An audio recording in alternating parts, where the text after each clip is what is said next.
In the foothills of southern Romania, beneath the mist-choked forests of Arge County, a civil census entry was quietly amended. The record, dated but unsigned, had originally listed a birth, a boy first of name to the Apollodor household. But within 3 days the entry vanished. In its place a single mark was inked in the margin, not a correction, but a spiral drawn so precisely it appeared printed.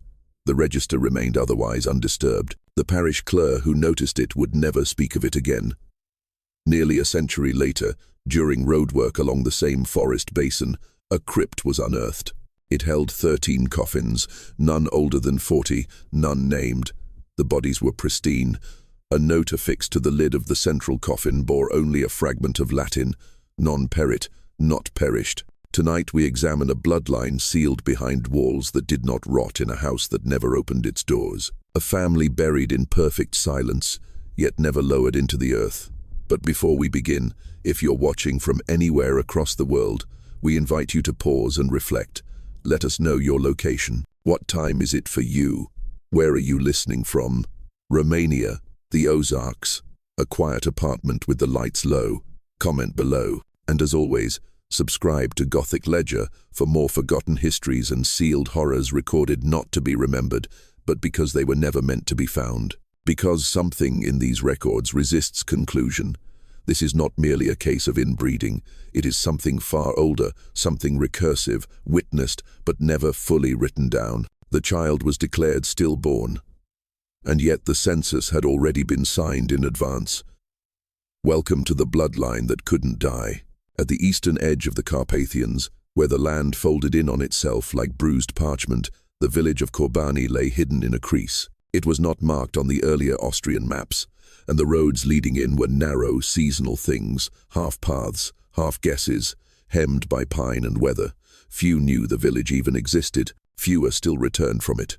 Among the older priests of Arge County, there is a quiet rule. Never question a ledger that never fills. Between 1,765 and 1,857, no deaths were recorded from one family in Kőbány's jurisdiction. Not a single Apollo was buried, baptized posthumously, or named in mourning masses. Even during typhus outbreaks, the burial count rose in every household but theirs. No infant coffins, no collar-ravaged elders, nothing. The village graveyard reflected this silence. At the far northern plot, a stone arch marked a shaded family section, cleared but unused. The grass grew taller there. Children avoided it. A local stonemason had once claimed he was paid to carve a family crest on 6 headstones in 1814, but the stones were never retrieved. He later destroyed the commission records himself, saying only that he didn't want his name touching theirs. Visitors to the village often remarked on how strangely quiet the Apollo home appeared. Perched just beyond the treeine, the manor's steep gables cut sharply into the sky, yet no chimney ever smoked. No livestock wandered its fields, though there were signs of harvest. The windows, shuttered in daylight, glowed faintly at dusk. The glow was described as steady but cold, like firelight reflected in a mirror rather than fire itself. One census officer in 1846 made the journey up the wooded hill to confirm the number of living residents. He returned 3 days later, unshaven, eyes unfocused, claiming he had counted 13 individuals, each of them healthy, and each of just him watching me without blinking. His report, filed without signature, suggested the family may have been tampering with population records, but the local magistrate, when pressed, dismissed the concern. He noted that the Apollodors had always managed themselves, and their isolation was no business of the crown. Suspicion did not begin with science or scripture, but with rot, or the lack of it. In 1831, a landslide disturbed part of the village hillside, unearthing a disused root cellar beneath an abandoned field. Among the fallen stone, 3 wooden boxes were found, sealed but unmarked. A boy who pried one open, expecting apples, found instead a preserved corpse, eyes sunken but unspoiled, as if death had paused mid-process. The other 2 boxes were never opened. The boy's family left Kőbány the same month, selling their property to a trader who later abandoned it after reporting scratching beneath the floorboards. No legal inquiry followed. The priest at the time, a man who had served the region for over 4 decades, refused to even mention the name Apollodor in his records. In a final entry before retiring, he simply wrote, "There is no end to that line, and so it does not qualify for God's books." Even among families untrained in literacy, there lingered an intuitive unease about what it meant to never die. Children were told not to look directly at the manor when the sky turned red. Livestock refused to graze near the road that curved past their land. A midwife once confessed, only in her final illness, that she had delivered 2 children on that estate. Both emerged in silence with steady, lidless eyes that did not seek the breast or mother. She claimed to have walked home in a fever for days afterward, forgetting her own child's name. Over time, suspicion hardened into a mission. The Apollo were not spoken of at market or mentioned in prayer. Tradesmen were paid in advance, always in silver. No doors were knocked upon. No gifts were sent at Easter. It was said that the family had long since purchased their way out of mortality, and that what walked behind those walls was something that no longer recognized the seasons or the years as others did. And yet something changed in 1857.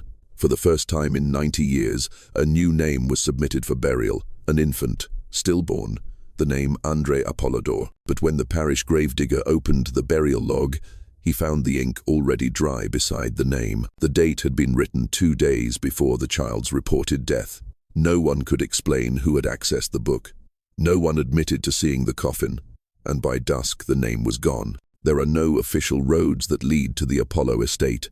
Only a narrow track, sunken with age and overgrown with ferns, curves away from the village into a dark stand of trees.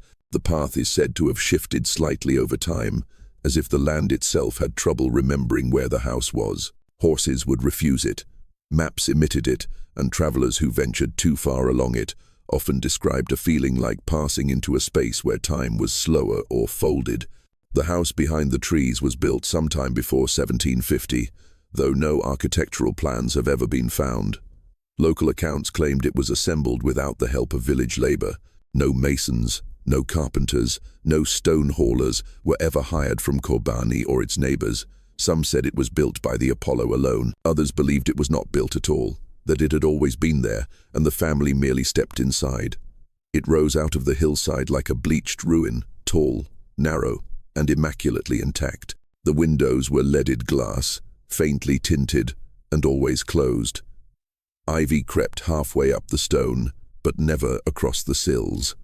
A central spire reached upward without ornament or cross. One visitor years later described it as resembling a monastery that had forgotten its faith. Another remarked that it looked more like a mausoleum than a home. Despite the age of the estate, no significant repairs were ever reported. The walls did not weather, the shutters never rotted. During windstorms, neighboring roofs were torn off like paper, but the Apollodor manor remained untouched. Even the trees around it leaned away. Deliveries were made twice a season. Produce, flour, tobacco, and cloth, always left at the edge of the woods. The family never greeted the couriers. Payment arrived in sealed envelopes, heavy with coins, often without markings. One courier in 1842 claimed he waited near the gate to glimpse he who retrieved the goods. What he saw was not a man, he said, but something tall and silent, barefoot, with limbs that did not bend as it walked. He never delivered again. Servants were another matter. Girls from the poorer families were sometimes taken on in secret arrangements. The agreements were made by the mothers, never the fathers, and always ended with a coin purse and a soft warning not to speak of it. None of the servants ever returned. One mother, whose daughter had been 16, claimed she received a folded shawl and a lock of hair by mail, with no letter enclosed. She kept them sealed in a box until her death. In 1839, a fire inspector was sent to review rural estates after a string of barn ignitions in the region. He arrived at the Apollodor house unannounced, accompanied by 2 assistants. They entered the forest trail in the early afternoon. Only one man returned, crawling with his shirt soaked in something that smelled faintly metallic. He would not speak for 3 months. When he finally did, he insisted he had seen no fire hazards, only a great narrow corridor that made no sound when he walked. Though his report was dismissed as the product of stress, a curious footnote was added by a physician who examined him. The man's heartbeat, he wrote, had changed its cadence entirely. The rhythm no longer matched standard human pulse intervals. It was not irregular, it was something else, consistent, but foreign. Over time, the house became less of a structure and more of a boundary. It marked the end of Korbani. The villagers said as much. There was no curiosity about what lay beyond its gates. Even the children understood instinctively. The house was not a place you went to, it was a place you were brought into. And still, the house did not decay. A tax official attempting to assess the value of rural holdings in 1855 tried to sketch the building from a distance. When he reviewed the drawing later, he discovered he had outlined it upside down. The spire pointed into the earth, the windows faced the sky. He died of a brain hemorrhage that winter.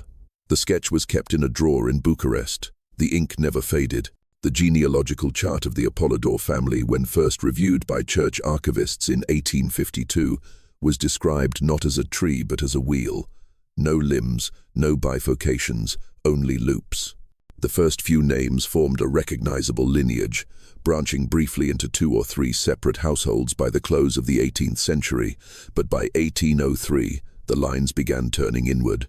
By 1811, they had fused entirely. Every recorded marriage after that year occurred between blood relatives, cousins, uncles to nieces, occasionally even siblings, all legally transcribed, all sanctioned by documentation that bore signatures from unknown witnesses.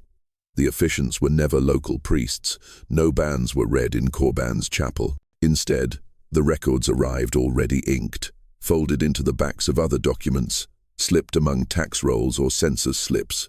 Officials described the pages as clean, unaged, and oddly free of smudges, though no one ever recalled printing or receiving them. In the upper margins of several marriage entries, someone, possibly a clerk, had begun scribbling small circles, likely in frustration, dozens of them.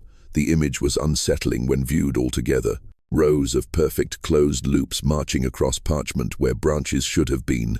The births followed the same spiral. Every child was registered late, some not at all. Midwives who assisted the deliveries often refused to name the parents, stating only that the child belonged to the house. When pressured, one wrote simply that the bloodlines had converged into sameness. The phrase was repeated later in psychiatric observations of patients removed from the estate. They too spoke of sameness as if their bodies, memories, and even names were interchangeable, shuffled among one another without consequence or origin. It is unclear when the inbreeding stopped being necessity and became ritual. By the mid-1842, Maria Ye IGE entries had ceased entirely. No ceremonies were noted, no new family names entered the registry. One apothecary who delivered tinctures to the manor noted that over time the younger faces within the estate bore identical features to the older ones: hair color, jaw lines, even the way they blinked. He claimed it was like looking at the same person in slightly altered clothes. He remarked too that they never aged, as he expected. The decades passed, and yet the mother and daughter figures remained indistinct. Inside the manor, it was said, blood determined purpose. A child born of first-degree union was kept indoors, shielded from daylight, and given no speech training beyond household commands. Those born of secondary relation, uncle and niece, cousin pairings, were permitted field work, reading, and simple prayer. If a child displayed mirrored gestures, such as blinking both eyes out of sequence or humming in reverse, he or she was reportedly confined to the basement level. This level was never confirmed. But in 1851, a traveler lodging at a nearby farm claimed to hear multiple voices singing in perfect unison from beneath the Apollo Hill. The family's approach to lineage did not appear shameful. On the contrary, it was preserved with meticulous pride. One ledger found briefly in a regional archive before being inexplicably returned to the family contained detailed reproductive pairings, successions, and symptom lists. Along the margins were notations in another hand, entries suggesting measurements, numbers of teeth at birth, cranial diameter, and something marked only as density ratio. Whether these were medical experiments or family traditions is not clear. What is known is that every child was born inside the house. None ever emerged to be baptized. Of the midwives who attended, few lived more than a year afterward. One was committed to a provincial asylum where she was noted for tracing spirals into her bedclothes until her fingers bled. Another, older, partially blind, refused to speak, but handed over a crude charcoal sketch of a woman holding 2 infants, both fused at the spine, both sharing one face. In the later years, no one in Corbini used the word inbred. The term was foreign to them. Instead, they referred to the Apollodores as unchanged, not ill, not cursed, only unbroken, as though time could pass through the village, but not them. And yet, in the spring, of the many names that drifted out of the Apollo lineage, 2 were spoken only in passing and always with unease. Daniel and twins born in the spring of 1794 to a brother union, whose record was filed under a sealed page. Their existence was not publicly acknowledged until nearly a decade later, when an itinerant tax agent documented 2 identical boys tending sheep on the northern slope of the family's estate. He marked them as 10 years old with identical facial features and matching gaits, yet described one as bent like an old man, while the other walked with vacant eyes and open lips, muttering in a language the agent did not recognize. The twins were described in brief annotations across 3 separate archives, none fully consistent. One stated that both boys were born prematurely, arriving within minutes of each other under a lunar eclipse. Another suggested they were born conjoined at the hip, only to be separated in a rudimentary procedure that left one with a permanent limp and the other unable to close his right eye. No doctor's signature accompanied the entry, and no confirmation of the surgery exists. Their early development was described as symmetric, but misaligned. They spoke at the same time, but never the same words. One could not hold a spoon without trembling, while the other refused to eat unless the meal was first touched by his twin. Observers noted they seemed incapable of individual tasks, yet together could complete complex routines. Milking, fence repair, feeding livestock, provided no one watched too closely. A rare visitor to the Apollo grounds in 1806 noted an unusual habit.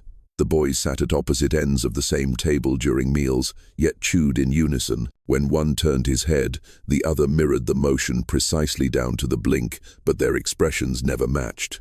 One smiled constantly, even in sleep. The other furrowed his brow and wept with no sound. By age 10, the differences grew starker. The elder twin, if such a designation applied, developed symptoms consistent with geriatric degeneration, forgetfulness, tremors, and hallucinations. He began misplacing objects, repeating names no one recognized, and attempting to write symbols on the barn walls using chalk or bone. His hands curled into arthritic knots. Villagers who glimpsed him said he moved like a man in his 82nd, despite his childlike frame, and yet his face remained youthful, untouched by time. The younger twin did not speak, not even to mirror his brother's fragments. He wandered the grounds in soft shoes, never looking at faces, but always appearing at windows when no one had seen him enter. His drawings, found years later behind a loose wall panel, were crude depictions of a face, always the same face, aged and smooth, repeated hundreds of times across scraps of cloth and animal skin. The face bore no eyes. One evening, a fire was seen burning low in the pasture. By morning, the fence was scorched, and a pile of small bones had been arranged in a near-perfect spiral at the center. There were no animals missing, no signs of violence. The twins were seen walking the perimeter of the circle for hours, hands clasped. By 1812, both boys had disappeared from all local accounts. When the census officer returned to inquire, he was told that no children had been born to the house in over 20 years. Yet the clothing line still held 2 small tunics, freshly washed, and a neighbor passing through the woods claimed to have heard a rhythmic tapping against the windows that night twice, and then silence. One final mention appeared years later in the diary of a midwife's apprentice. She wrote that she had seen 2 boys in the orchard during her one visit to the estate. They had not spoken, but stood hand in hand beneath a pear tree, moving only when the wind blew. She assumed they were statues, but when she turned to leave, one of them blinked. Neither twin was ever buried. No death records exist, only the recurring suggestion in scattered accounts that they did not age. They diverged. One moved forward, the other backward, and when the symmetry failed, the house absorbed them. To this day, the northern slope of the Apollo property remains overgrown. No livestock will graze there. The trees bend inward, and sometimes, under the right weather, 2 voices can be heard humming the same tune from opposite ends of the orchard, slightly out of key and exactly in time. In the winter of 1826, a formal request was sent from the Apollo estate to the Municipal Physicians Board in Pitești.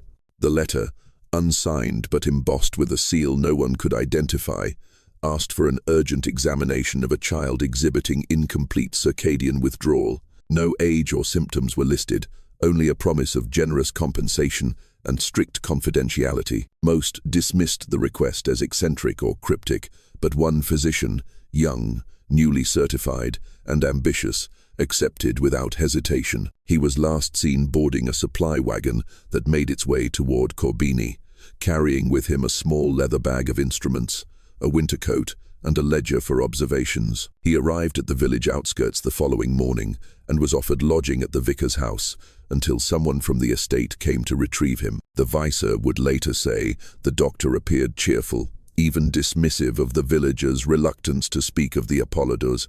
He was warned not to ask questions. He laughed and said he wasn't there for folklore. He was gone for just under 2 days. When he returned, he was unrecognizable, pale, with blood along the inner cuffs of his sleeves and soil under his fingernails. His coat was misbuttoned. His instruments were gone. He spoke little, only to request a ride to the nearest post. In his hand, he carried a small satchel of gold florins, each coin unstamped. The vicar, who saw him off, later remarked that the physician kept glancing over his shoulder during the entire ride. Though no one followed, he did not submit a report. Over the next several weeks, those who had known him began to notice subtle changes. His handwriting degraded. Once precise and narrow, it became erratic, with letters left unfinished and margins crowded with repeated lines. Patients complained of silence during examinations, as though he were listening for something nagging just out of hearing. A nurse noted that he had begun sleeping in his office, face always turned to the wall. He no longer treated infants. When asked why, he claimed their pupils were too still. In February of that year, he was removed from the board after an incident in which he attempted to bleed a healthy patient in search of what he called a second pulse. The procedure had not been requested. No second pulse was found. After his dismissal, he was committed to a private facility outside Cebu. His notes, retrieved from his rented flat, were sparse but peculiar. Several pages had been torn out. The few remaining mentioned only fragments: light behind the eyes, heartbeat during silence, and the room that never darkened. An attendant at the sanatorium described him as lucid in behavior, but detached in presence. He no longer acknowledged his own name, nor responded to conversation, unless spoken to from behind. He refused food for periods of days, claiming he had forgotten which mouth to use. When shown a drawing of a typical rural household, he wept inconsolably. But when presented with an anatomical sketch of an infant's skull, he merely smiled. During his 3rd month in confinement, he suffered a violent seizure during the night, thrashing so violently that he tore a ligament in his left arm. When questioned afterward, he claimed to have dreamt of a crib that grew larger each time he blinked. At the center of the crib was not a child, but a figure made of many children, stacked, repeating, joined at the ribs. By summer, he ceased speaking altogether. In 1831, the physician was declared legally dead, though his body was never released to family. His burial location remains unknown. The only item recovered from his person was a small strip of linen torn at the edges, tucked inside the lining of his coat. It bore the same phrase repeated 3 times in the same trembling hand: "He does not close his eyes." To this day, no other physician is known to have been invited into the Apollodor home, and though records confirm that a child was born to the family in late 1825, no documentation of its baptism, illness, or death has ever surfaced. But near the rear corner of the estate, where no rooms are said to exist, travelers occasionally report a flicker, thin and yellow like candlelight behind frost. Some believe it to be the reflection of lanterns on the window glass. Others insist it comes from within the eye of a child who never learned to blink. The only known image of the Apollo family was captured in the spring of 1852 by a traveling daguerreist on commission from a neighboring noble estate. He had been instructed to photograph several rural households for a regional archive documenting generational trades and lineages. The Apollodor family was not on his list. According to the surviving registry, he added them himself, writing only, "They asked for no payment, only that I not return." The photograph measures 8 by 6, imprinted on a sheet of silvered copper now corroded at the edges. It shows 13 individuals arranged in a rigid line before a dark, indistinct backdrop, likely one of the inner rooms of the estate, as no daylight appears to enter. There is no hearth, no furniture, no windows, just shadow. Each figure is standing, none are seated. There is no child among them. Closer inspection reveals something stranger. Not a single person in the image appears younger than 20, nor older than 40. Their hair is thick and undisturbed by time. Their skin bears no scars, moles, or asymmetry. Every face holds the same blank expression, mouth closed, gaze unfocused, eyes not quite meeting the lens.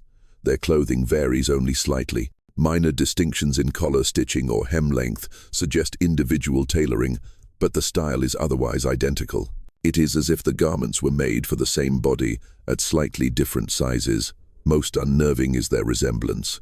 All 13 faces are nearly indistinguishable. Only their postures differ, some with hands clasped, others with arms at their sides.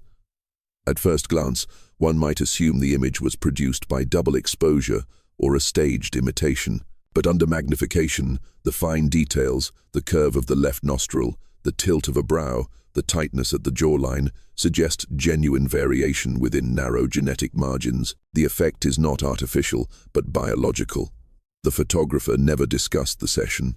After submitting the plate, he left the region abruptly, citing a decline in health. In a letter to his sister, now held in private collection, he described feeling as though the air in the house had been pressed flat, like a page sealed in glass. He reported a persistent buzzing in his right ear that did not resolve until he reached Pitt.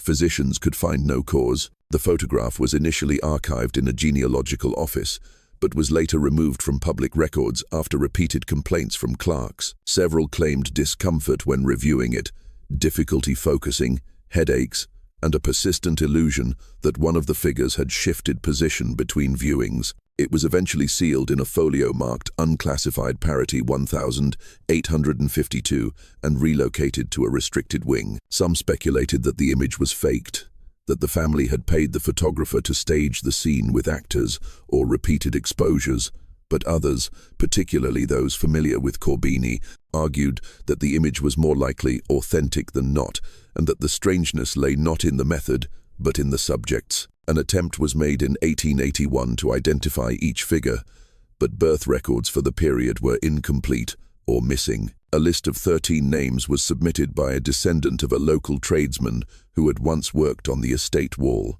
He believed the individuals represented 4 generations, but when asked to indicate who was eldest and who was youngest, he could not answer.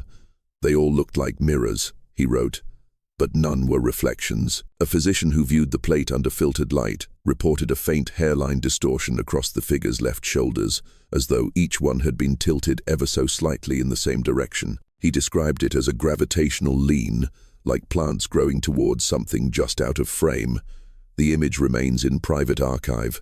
Requests for reproduction are routinely denied. One final note was found penciled faintly on the backing board, possibly by the original photographer. It reads, "I set the shutter for 8 seconds. Not one of them blinked." The first mention of the Apollodors being denied the Eucharist appears in the parish ledger of Corbani in the spring of 1837. It is not accompanied by explanation or citation of canon law.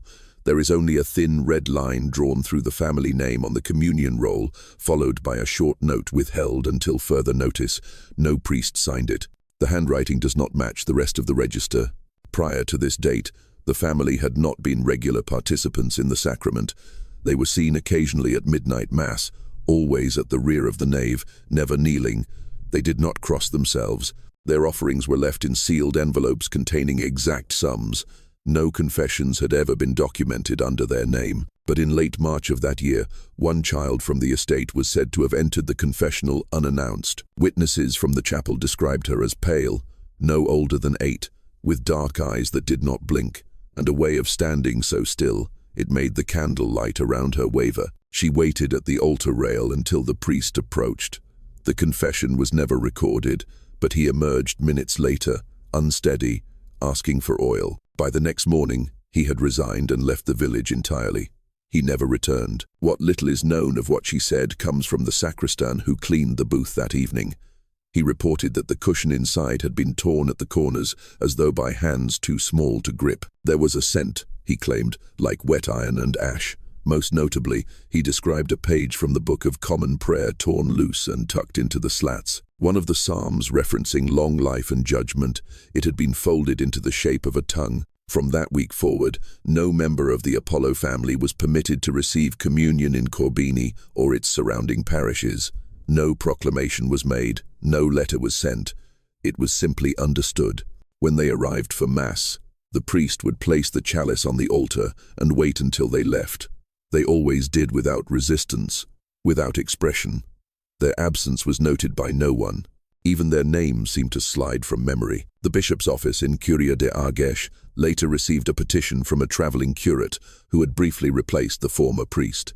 He reported an incident during a home blessing near the estate boundary. As he sprinkled water toward the Apollo land, he noticed the droplets hung in the air unnaturally long, each one drifting as if caught in a hidden current, never touching the ground. The horses refused to move forward. He felt faint and returned without completing the rite. In a private letter, preserved only in fragments, the same curate claimed to have reviewed confessions kept in the church's inner archive. Among them was a sheet with no name dated with the day of the girl's visit. Written in unfamiliar script, the text listed sins in order of severity, ending with a phrase in Latin that roughly translates to, "I remember when the first one burned." The ink was not consistent. Under lamplight, it appeared to darken as if freshly written. Over time, the matter was left to quiet itself. Parishioners accepted the exclusion. Some even found relief in it. The Apollo no longer approached the altar. They stood in the back pews, unmoving, never mouthing hymns. They were said to wear gloves even in the heat, and to carry nothing. No books, no rosaries, not even candles. In 1842, a new priest asked why the family was still barred, noting that canon law required documented heresy for permanent exclusion. No one answered. Later that year, he relocated to Wikia for reasons unrecorded. There remains only one physical trace of the event: a small brass chalice left in a stone box behind the altar, removed from service the week of the girl's confession. On its base, a single word was engraved by hand: Unawa, unheard. And yet, at certain dusk masses held during Lent, parishioners near the rear of the church would sometimes claim to hear soft breathing, not from the pews, but from inside the confessional itself. Even when it was locked, the final recorded birth within the Apollodore estate took place in October of 1857. The midwife, an aging woman from a neighboring hamlet, was brought to the property just before dusk, carried in a covered cart, and instructed not to speak upon arrival. She later claimed that the light inside the birthing room came not from any lantern or fire, but from a pale glow at the ceiling, source unseen. The walls, she noted, bore no seams. The mother, unnamed in all surviving notes, delivered the child without sound or strain. There was no wailing, no tearing of cloth, no prayers. The infant, a boy later referred to as Andrei, emerged silently, coated not in blood, but in a thin translucent film that dried instantly upon exposure to air. He made no cry. His chest did not rise. The cord was cut, but the breath did not come. The midwife declared him stillborn after the customary minutes of observation. The body was wrapped, marked, and set aside on a shallow silver tray near the hearth, where it rested, with eyes closed and limbs slack. She recorded no anomalies beyond the absence of color at the fingertips, and an unusual stiffness, not rigor mortis, she clarified, but a resistance, as if the child's joints had been sealed from within. It was nearly 2 hours later, while the mother lay resting and the tray awaited burial preparation, that the midwife returned to tend the cloth. She reached to adjust the wrapping, and the infant's eyelids lifted. They did not flutter or strain. They lifted evenly, without effort, and revealed pupils already adjusted to the lamplight. The midwife did not scream. She would later say it wasn't fear she felt, but a kind of nausea, a recognition of something she had no language for. There was no breath, no motion of the chest or throat. The mouth remained shut, but beneath the fontanelle, where the skull plates had not yet fused, she saw movement, a steady peel. She placed 2 fingers beneath the rib cage. A heartbeat slow, barely detectable, but unmistakably present. A rhythm with no rise and fall. The infant's gaze did not wander. It remained fixed on the rafters above, unblinking for over 12 minutes. Then, without sound or shift, the eyes closed again. Burial was postponed. The family requested the child be kept within the estate for a period of observation. When the midwife protested, citing improper ritual and the need for consecrated ground, she was paid in advance and told that no further assistance would be needed. She walked back to her village alone and did not deliver another child thereafter. For 7 months, no word emerged from the Apollodor home, but reports from villagers living near the woods changed. A pale light was seen glowing in the upper windows each night. Always the same window, always the same hour. A local boy claimed he saw a figure standing behind the glass, no taller than a chair, facing outward, unmoving. Dogs refused to approach the northern trail. A physician from Pesci, under pressure from local clergy, attempted to contact the family in May of 1858.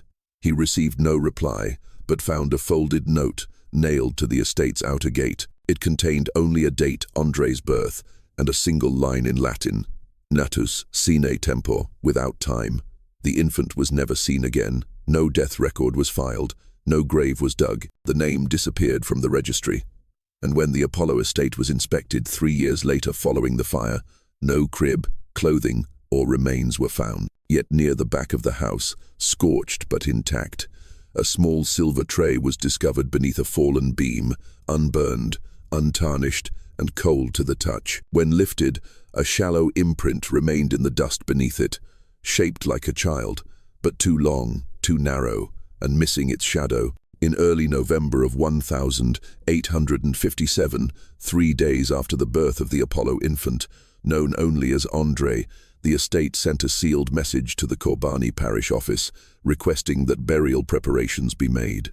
A plot had already been marked years earlier, one of 6 unused graves in the family's northern lot, each outlined with uncut stone, but never filled. It would have been the first burial in nearly a century. The gravedigger sharpened his spade and began to clear the overgrowth. The ground was dry, undisturbed. The grave was opened by nightfall. The funeral was scheduled for dawn.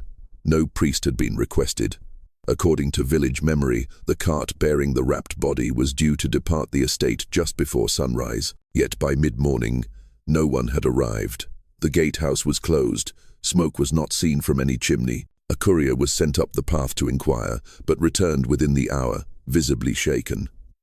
The house, he claimed, had been still, the shutters bolted, but near the attic gable, where no light had ever been visible before.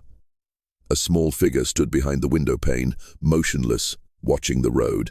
He was adamant it was a child, the same height, he believed, as the infant born days before, pale, unmoving, eyes wide. The shutters were closed before he reached the gates. By noon, a second message arrived at the parish, written in unfamiliar script. It stated simply that the family had chosen to cremate the child privately and that no burial would be necessary. No date or time of cremation was offered. The note was unsigned. The villagers were not convinced.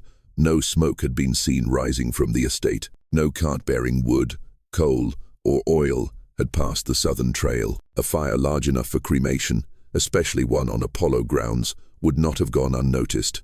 And yet, when asked, the family provided no ashes, no urn, and no name to accompany the DA, the ledger. The midwife's attempt to submit Andre's record to the municipal archives was quietly denied. She never returned to the estate. One child from the village, a boy of 11, later recounted an encounter while searching for deer tracks along the forest edge. He had wandered too near the Apollo boundary, where the pine thinned and the ground dipped into shale. There, among the thorns, he glimpsed something small in a window high above the trees. A figure, upright, unmoving, not swaddled, not held, standing.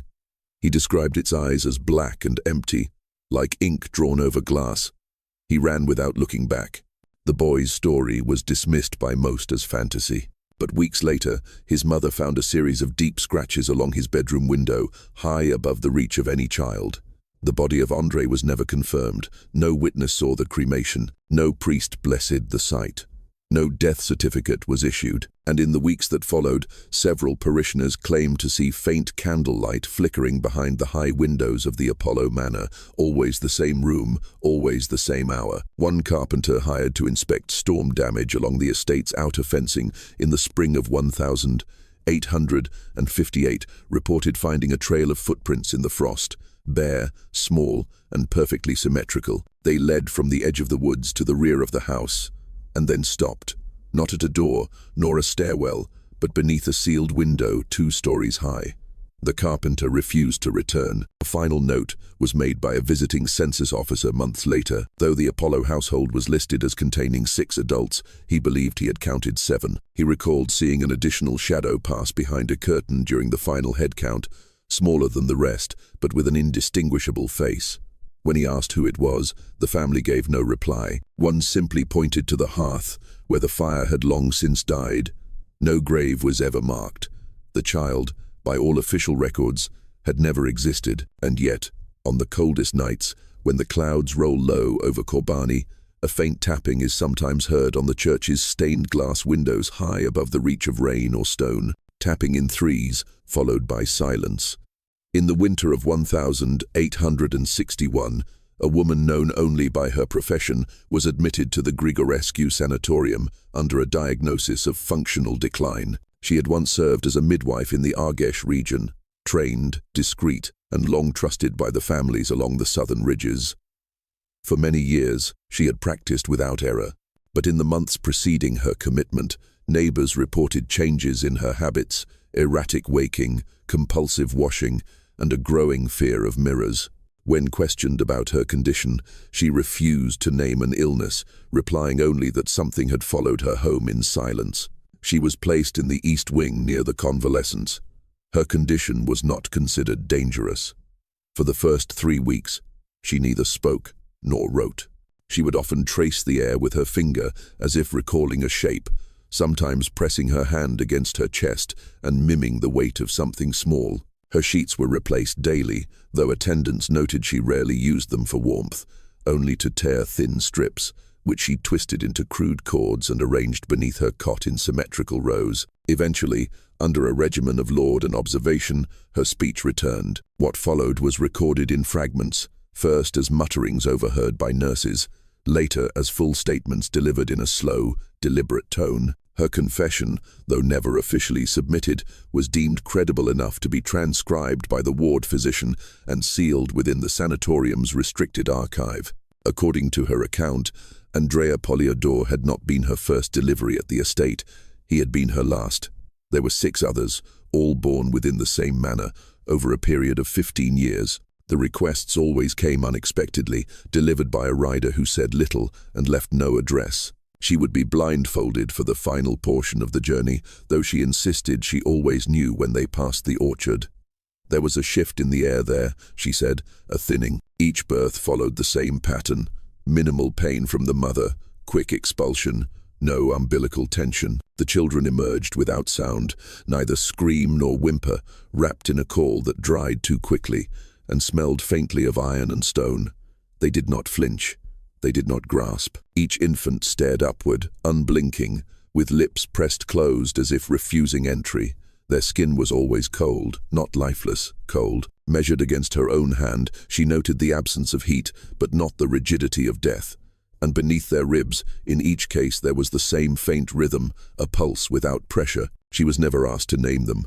After the cord was cut, the children were taken from her arms and carried out of sight. She was paid in advance, always the same amount, and told that her services would be requested again at the proper time. She was not shown out. The doors opened of their own accord. She reported that none of the 6 ever cried. She remembered that clearly, not once. In her final weeks at the sanatorium, she became obsessed with one detail above all others, the eyes. She described them as ancient, not in age but in presence, not tired but waiting. She said they never truly closed even when the lids lowered, that something behind them remained alert, that in each infant she recognized a quiet intelligence, not curiosity, not fear, something older. Before her death, she asked the attending physician for a needle and twine. When asked why, she replied that she had seen them again, that the last one, the seventh, had blinked through her window at midnight, though her room faced only a stone wall. She insisted the child had grown taller, but not older, and that it stood beside her basin without breath. She begged to sew the sheets shut around her head. The request was denied. She passed 2 nights later, quietly. No convulsions, no fever. A nurse who attended the body claimed the bed sheets had been tied in a tight knot across her chest, though no one could determine when it had been done. In her file, the attending doctor left one closing line. Her hands were cold when we found her, but the pulse had not yet stopped. In 1863, a clerk assigned to the Ministry of Population Records in Bucharest was tasked with digitizing older census logs for provincial villages, including those from Arges County. Among the stacks of brittle ledgers and folded parish rolls, he uncovered an anomaly, one that did not appear to be a clerical error, but something far more deliberate. The records for the village of Corbini, spanning the years 1805 through 1855, were inconsistent in ways that could not be explained by ink fade, water damage, or the usual confusion of rural documentation. Names reappeared under different decades. Birth dates were redacted and re-entered in new hands, often written directly over earlier entries in paler ink. Entire families had their generational order reversed. Fathers appeared younger than their sons. Widows were listed beside spouses marked still living, but only one surname was affected, Apollo. The original entries preserved in the earlier census logs held by the regional magistrate listed the Apollodors in typical format: name, birth year, household occupation. In the revised books, something had shifted. The names remained, but their order did not. Individuals born in 1790 now appeared as children in the 1830 census. A woman listed as matriarch in 1815 was shown as an unmarried sibling in 1848, and one particular name, a male given name, short and plain, was listed no fewer than 6 times, always attached to different birth years, but with identical measurements and handwriting. When the clerk attempted to cross-reference these changes against church baptismal records, he found the pages missing, torn, not cleanly, but in strips, as if someone had tried to preserve certain words while erasing others. The ledger binding was intact, only the Apollo entries were disturbed. No explanation was offered. The ministry sent a second inspector to review the physical archives Stu read at the Corbani town hall. He found the cabinet containing census supplements locked and nailed shut from the inside. When forced open, the drawers revealed dozens of duplicate forms, pages that matched one another, not only in content, but in penmanship. The ink marks aligned, the signatures overlapped. They had not been copied, they had been rewritten. At first glance, the edit seemed harmless, but then came the realization. The same names at the same physical height and weight, with the same household positions, had been repeated across generations, not passed down, reinstated. One archivist described it as the genealogical equivalent of a looped sentence, something meant to look natural, but that broke under scrutiny. Villagers who were questioned about the discrepancies denied any knowledge of falsification. One elderly farmer, when pressed about a boy listed as his brother in one record and as his son in another, stated only that the names come back when they're needed. Another claimed to remember the same Apollodor man attending every Easter procession since his own childhood, unchanged in face or posture, always 3 steps behind the family matron. None of the Apollo themselves were available for questioning. At the time of the investigation, their estate had been sealed from within for nearly 2 years. In one final attempt to verify the original records, the ministry requested access to census documents stored in the county archive vault beneath the courthouse in Cortea de Arges. But when the vault was opened, the census book for 1841 was missing. In its place was a handwritten note, not dated, not signed, placed on the shelf where the volume had stood for decades. It read only, "Names are not blood. They are functions, and the function has not yet ended." The vault was resealed that evening. The inquiry was quietly closed the following week, and to this day, no 2 copies of the Apollo family census show the same people in the same order. Only the number remains constant, 13, always 13, even when one is missing. In the spring of 1848, 2 hunters from the southern hills reported finding a girl wandering barefoot along the outer edge of the Apollo forest, her dress torn and soiled, her hair matted with moss. She did not cry out or plead. She did not run. She simply raised her hand when they approached, as if requesting silence. When one of the men offered her water, she took it in shaking hands, but could not drink. Her throat spasmed, her jaw trembled. No words came. Later that night, under examination at the Corbini infirmary, it was discovered that her tongue had been severed at the base. The wound was old, healed over with scar tissue, but not cleanly, not the work of a surgeon. Her teeth bore marks of grinding, and her left earlobe had been split and poorly rejoined. She showed no signs of fever or infection, only profound stillness. At first, no one knew who she was. The girl appeared no older than 16, though her manner suggested someone much younger or older. When bathed, she flinched at mirrors and turned her face toward walls. It was only when a retired sacristan visited the infirmary weeks later that she was recognized as a former servant of the Apollo estate. Her name, once whispered in the margins of village gossip, was not spoken again. She had vanished 5 years earlier. No search had been made. Unable to speak, she was given a slate and chalk for communication. For days, she wrote nothing. Then, one evening, after the nurses extinguished the lamps, she scrolled a single sentence across the board and left it at the foot of her bed. The slate was found at dawn, smudged and damp from her breath. It read, "He watches from the cradle. He never stops watching." The chalk had been pressed so hard the board cracked beneath it. Attempts to understand the meaning were met with resistance. The girl refused to elaborate. Her hands trembled at the sight of printed books, and when asked to describe who he was, she would draw circles, first open, then closed, then overlapping, until the chalk broke. She never once drew a face.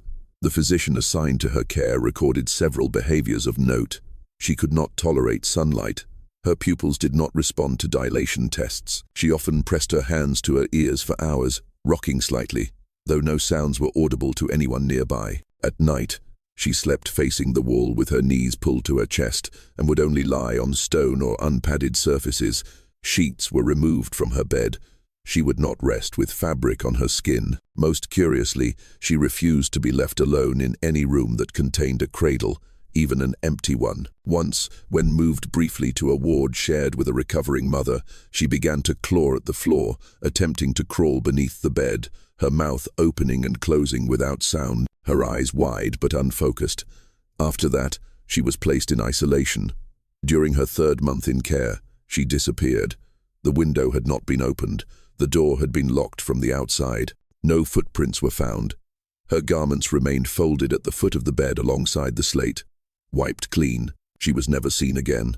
Years later, an apprentice at the infirmary discovered a box of outdated instruments tucked beneath the stairwell. Among the items was a soiled ribbon, stiff with age, wrapped tightly around a small porcelain rattle. Inside the bell were shards of slate. A final note was entered into the infirmary logbook by the attending physician before his resignation. It read, "We assumed she had been punished, but what if the silence was not inflicted? What if it was taught?" No one retrieved her belongings. The rattle was sealed away, and still on certain windless nights, staff report a faint sound in the empty upper ward, a clicking rhythm, irregular but persistent, like nails tapping slate. 3 times, then stillness, then 3 again. In the late autumn of 1862, reports began to circulate among the villagers of Corbini that something had changed on the northern slope. The Apollodore estate, long concealed behind rows of black pine and bramble, had begun to weep. The first to notice was a shepherd passing before dawn. He described a long vertical streak glistening down the southern face of the manor, a narrow red trail that shimmered like oil in the moonlight and bled slowly from beneath the eaves to the stone foundation. When he returned later that day to confirm what he'd seen, the trail had dried, but the stone beneath it bore a faint maroon cast, as though something had soaked inward. Within days, others began to report similar marks. Thin lines, at first one, then several, crawling down the exterior stone. Not from the roof, not from rain, but from the middle of the wall itself, as if something were seeping through.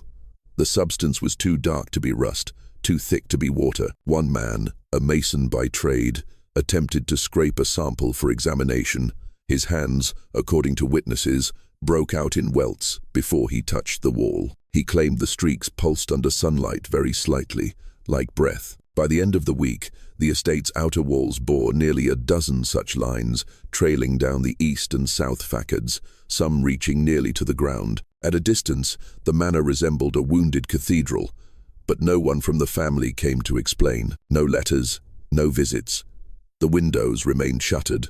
The path leading through the woods grew over with thorn. Concerned that disease or structural collapse might pose a risk to neighboring farms, the regional prefecture authorized a small team of investigators to examine the grounds. They arrived with reluctance and under grey skies, accompanied by a carpenter, a notary, and 2 local officials. What they found at the estate defied explanation. A veiled door into the manor had been bricked shut from the inside.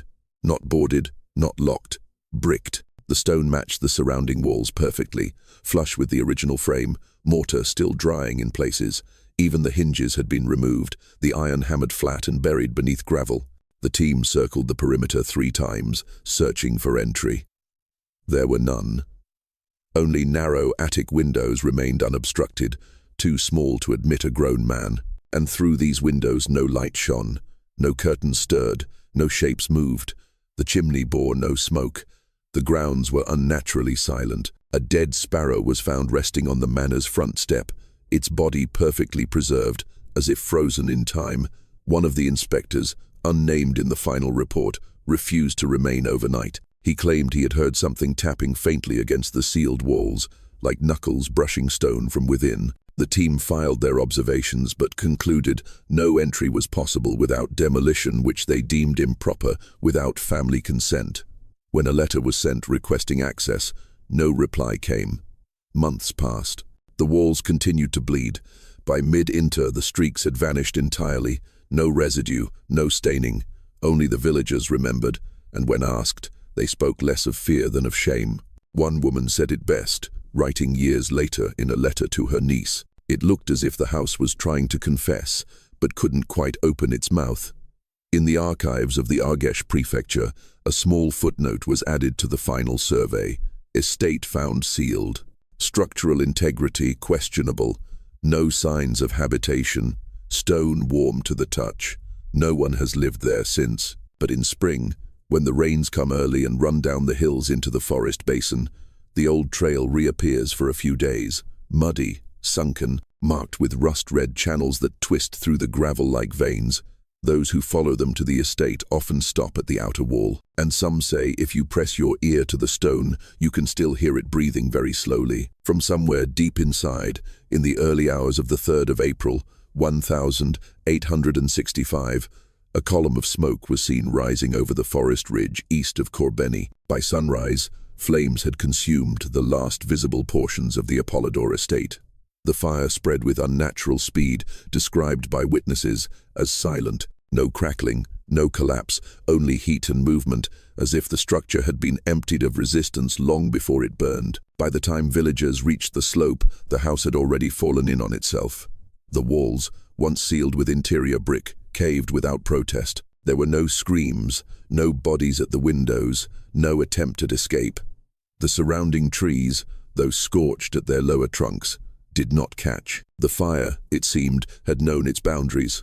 Among the ash and debris, nothing living was expected to remain. Yet several witnesses, each independent, each unaware of the others, would later report the same impossible detail. A child, small and unclothed, emerging upright from the southern ruin, not crawling, walking, covered in soot, but unburned. His eyes, they said, did not squint against the light. He looked not at the onlookers, but straight ahead, as though seeing something just beyond the smoke. The child was estimated to be less than a year old, yet he moved with balance, with steadiness, with direction. No one stepped forward to stop him. When one woman reached out in reflex, her fingers burned, not from contact, but from proximity. She withdrew, shaking. The child never turned back. By nightfall he was gone. Search parties combed the woods for several days. No tracks were found. The forest floor remained dry, the brambles undisturbed. No footprints, no clothing, No remains. The slope where the house once stood was now a pit of cooled ash, scattered with debris that refused to settle. When touched, even gently, the cinders seemed to shift away, avoiding contact. No personal effects were cis. He recovered. No silver, no portraits, no bones, not even teeth. The official report from the regional prefecture listed the cause of fire as structural decay, citing weather damage and lightning as likely contributors. But local weather records for that week report no storms, no wind, no rain. The fire had come from within. Curiously, the Apollodor family was never listed among the deceased. Their names had already been removed from the civil registry months before the fire. No deaths were recorded, no burials requested, no relatives came forward, and after that day, no document bearing the family name was submitted again in any part of Argash County. It was as if the bloodline ceased to exist in an instant, burned not away, but inward. Among the rumors that followed, one in particular recurred, a story told by a miller's apprentice who had seen the child again days later, wandering the banks of the Argish River. He claimed the boy was clean now, dressed in grey, but the eyes were the same, wide, patient. He said the boy stood beside the water for nearly an hour, staring into the current, never blinking. When the apprentice approached, the child looked up and the mill wheel stopped turning. The boy was gone before the wheel restarted. To this day, no record confirms the survival of an Apollodor after the fire. The estate was never rebuilt. The land was never sold. It remains uncultivated, too soft to walk on, too dry to grow. A narrow hollow now marks the place where the foundation once stood. It fills briefly with water each spring, then drains without leaving mud. And yet each year, on the anniversary of the fire, a strange print appears in the ash, always near the center, always the same size, small, barefoot, upright, as though something still walks there, untouched by flame, waiting for its name to be spoken aloud once more. In the summer of 1949, during the early stages of a road-widening project near Kobani, a state work crew uncovered the mouth of a forgotten crypt beneath a collapsed portion of hillside. The structure, buried beneath layers of clay and root, was marked only by a half-eroded stone arch and a symbol carved faintly into the lintel, 13 interlocked circles. No cross, no dates, no inscription. It was assumed to be a mass grave from one of the plague years until the interior was entered. Within the chamber lay 13 coffins arranged, not in rows, but in a perfect ring along the circular wall, each box identical in dimension and material. Pine sealed without nails, no adornment, no rot. Despite the absence of preservation techniques, the wood was free of moisture or decay. The ground beneath the coffins was dry, too dry. A soil sample taken from beneath the central flagstone registered no organic material, no bacteria, no worms, no fungal trace. Inside each coffin was a body, 13-inch total, 7 male, 6 female, all adults, all dressed in mid-19th century garments in pristine condition down to the thread. Their faces were serene, skin pale but not collapsed, eyes closed, hands folded at the chest, limbs supple, no signs of embalming, no trauma, no odor of decomposition. At first, the assumption was that these were the lost Apollos, forgotten descendants. Their location had never been recorded, and no tomb had ever been listed under the family name. But the bodies, though matching the family's known physio, presented an uncanny detail. None appeared to be over the age of 40. The cheekbones, dental structure, and cranial symmetry were so alike, they were mistaken for duplicates. Only when fingerprint impressions were taken did investigators note the small variances, too subtle to distinguish by sight, yet each distinct. The strangest finding came from the examination of the nail beds. All 13 bore signs of regrowth, not recently but consistently. Calloused fingers, clean cuticles, no drying of the skin. One technician later remarked that the corpses did not look dead so much as paused. They looked as if they were still waiting for someone to speak to them, he said. Photos were taken. Samples were requested. The Ministry of Health in Bucharest issued orders for temporary preservation and transfer to the capital for genetic analysis. But within 72 hours of excavation, the crypt was found empty. The coffins had been opened, the bodies removed, no signs of struggle or tool marks. The locking bolts on the facility door showed no tampering. The watchman assigned to the chamber claimed to have fallen asleep, though he had no memory of doing so. His wristwatch had stopped at 2:13 a.m., a time later confirmed on 2 other instruments within the holding facility. The photographs were reviewed. In each, the figures were present, but indistinct, faces blurred, outlines softened as if caught mid-motion. Several frames displayed faint double exposures, though the camera used had no capacity for such an effect. No official report was filed. The incident was quietly reclassified as unsanctioned relocation, and the site was filled in with concrete. A utility building was constructed atop the hill the following year. It remains unused. To this day, no record confirms who retrieved the bodies. No trace has been found. The coffins, when discovered later in a storage shed slated for demolition, were empty. But beneath the boards of the storage floor, workers discovered something wedged into the foundation. A small, tightly wound bundle of linen, soaked through with an amber-colored resin. Inside, folded carefully, was a page from a baptismal ledger, water-stained, unnamed, dated 1857. The ink had not faded, and in the right light, when the paper is tilted toward the sun, a second line appears faintly beneath the birth date, written in a different hand, in darker script. He has not yet finished. The Apollo name no longer appears in any census.